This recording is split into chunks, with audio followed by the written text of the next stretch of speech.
નમસ્કાર દર્શક મિત્રો, સાવરકુંડલાની રફતારમાં આપનું સ્વાગત છે। અમરેલી જિલ્લાના સાવરકુંડલા શહેરમાં બહુચર્ચિત નાવલી નદીના પાલાનું આજે વહીવટીતંત્ર દ્વારા ડિમોલેશન હાથ ધરવામાં આવ્યું છે।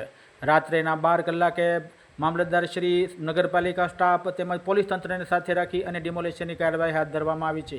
છેલ્લા કેટલાક સમયથી પાલાધારકોને આ સમગ્ર પ્રક્રિયા અંગે અવારનવાર રજૂઆત કરવામાં આવી હતી અને તેને અનુસંધાને તેને નોટિસ પણ આપવામાં આવી હતી।